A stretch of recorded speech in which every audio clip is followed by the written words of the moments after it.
أسعد الله أوقاتكم. نكمل محل ما وصلنا الجزء الثاني من مقابلة البوس جيري كاردينال مع قناة بلومبيرج. طبعا راح تصادفك مصطلحات أو أسماء أشخاص مثل MLB ميجر ليج بيسبول، هو دوري كرة القاعدة الرئيسي البيسبول.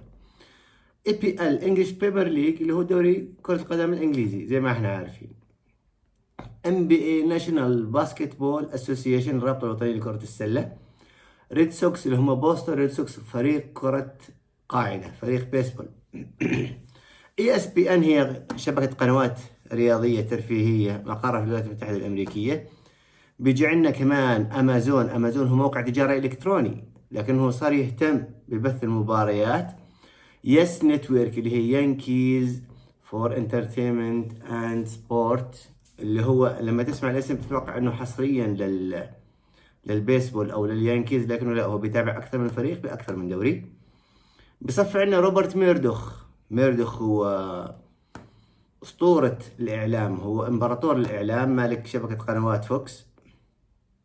مصطلح زي ابدا وكورد كتر راح نحكي معهم ان شاء الله بنهاية الفيديو. خلينا نبلش بالجزء الثاني من مقابلة البوس جيري كاردينال مع بلومبيرج، مشاهدة ممتعة. So let's talk about that element and kind of stitch the two things we're talking about together, which is these valuations which are going to the moon, but presumably, and also I think a broad social desire for diversity and inclusion. If you're asked to write a check for a top tier EPL, NFL, MLB, NBA franchise, you got to stroke probably $1 billion check in some ways. It's a pretty limited number of people who can do that. Structurally, what do you see happening, especially for folks who are in this room, some of whom may be billionaires and ready to write a check, others of whom may not be. People watching as well. How should they be thinking about investing in sports and in the broader ecosystem? Well, look, investing in sports is, you got to ask yourself, well, what does that mean? And most people think investing in sports is buying teams. I've made a career out of investing in anything but the team. I've made a career out of partnering with the rights holders who own teams and leagues and creating terminal value, multi-billion-dollar businesses around those rights holdings. Over the last 5 years, where I've evolved in my investing career is I said that, maybe I'm ready now to become the rights holder myself, and let's vertically integrate that activity. Yeah. And that's some of the things that we've been doing.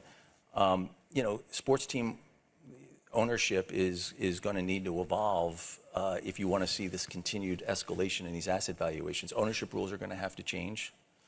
The type of capital coming in will need to evolve, all of which is positives. And there's no negative the way it is now. It's just that, these all have become multi-billion-dollar mini Disneys. And, my career was, you've had this massive escalation in asset valuations, and really none of the people or the infrastructure has really kept pace. Right. And so what I've done is I go in with capital and a company building mentality, and I close that gap. And in the process of closing that gap, I create multi-billion-dollar businesses. So, the ownership rules will catch up to that, and that'll attract my kind of capital. My kind of capital right now sometimes can invest in teams, sometimes it can't. In Europe, it can. There's no restrictions. Right. In the NFL, it can't.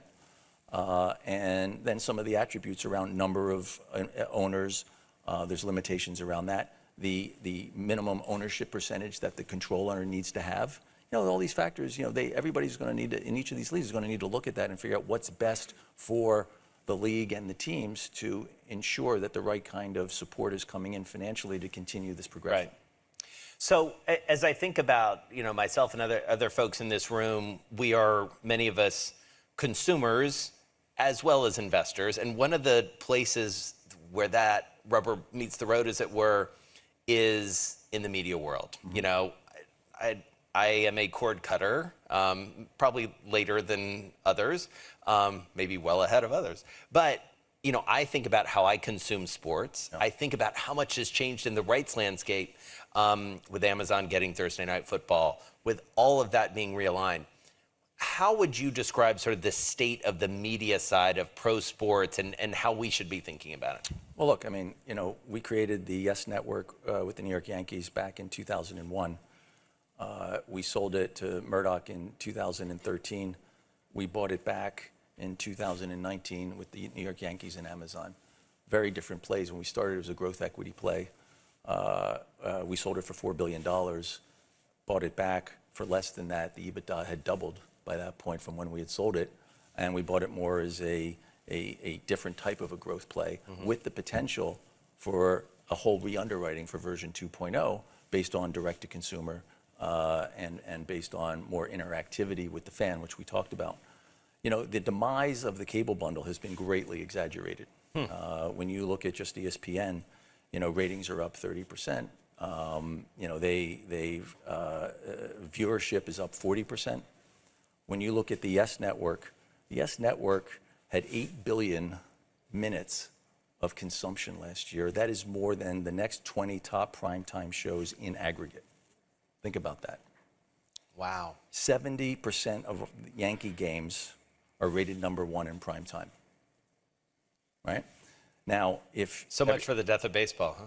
Well, it's interesting. You know, we always said that, you know, and again, it's unique to the Yankees in this market. Sure. It's unique to the Red Sox in their market.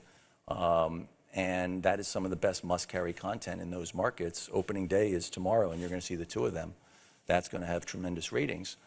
And so, you know, I think that what you're going to see is the cable bundle will stay intact. It's the one place from a value proposition to the consumer, cord cutting or not, it's the one place where you can get, you know, a grouping of sports content. The streamers will look to come into this space, and they are coming into this space. You mentioned Amazon and Thursday Night Football, but it's going to be hard for the streamers to put together that portfolio of sports content the way the cable bundle can do. Right. And so you'll see a combination. You'll see, you know, the benefit of the streamers is that they will attract a younger demographic to some of these sports. There will be an a la carte nature to it, but at the end of the day, nothing. I don't see anything that is going to replace that cable bundle in terms of that portfolio of sports content for the consumer. Right. You know, one of the other interesting things that feels investable, and certainly you've been involved in, you mentioned Spring Hill, and for those who don't know, Spring Hill Company is the combination of several companies that were started by LeBron James and his business partner, Maverick Carter. As you mentioned, it is a culture company. They produce a lot of media. They do, you know, some sponsored content. It's an amazing platform in many ways.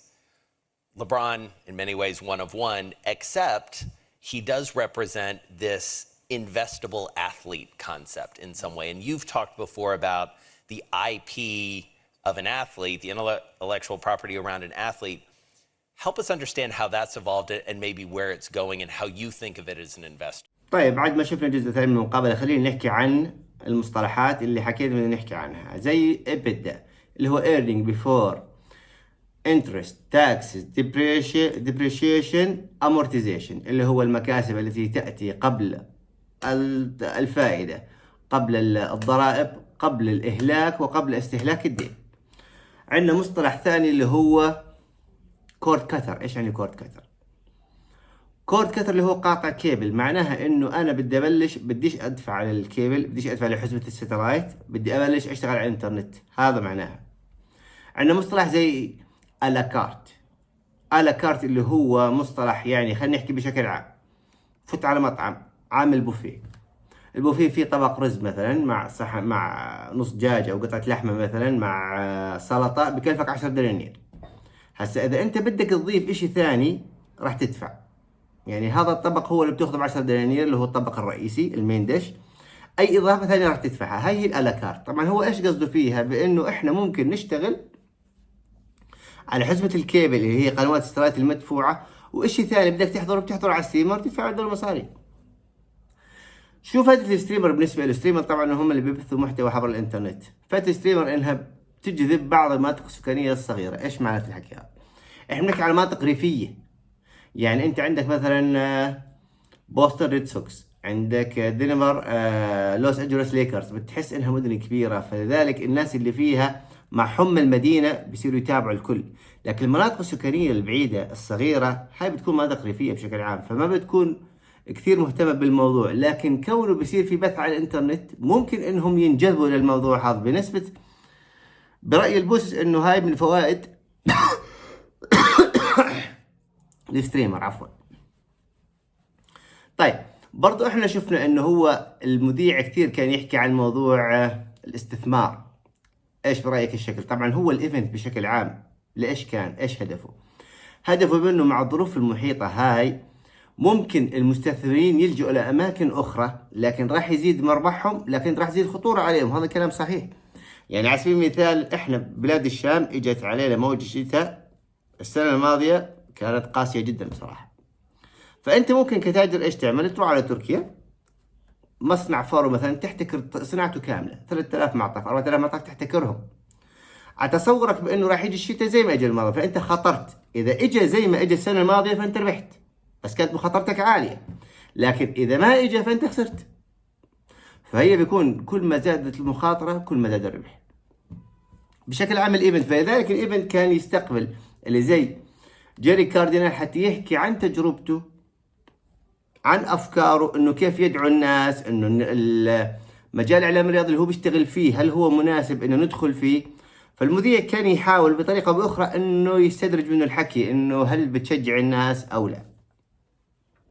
طبعا هذا كان نهاية الفيديو لليوم عن الجزء الثاني من المقابلة. إن شاء الله نلتقي عن قريب بالجزء الثالث. لا تنسوا الدعم، اشتركوا بالقناة، فعلوا زر الجرس. إن شاء الله في شيء جديد كمان جاي بالطريق. استودعناكم، بأمان الله.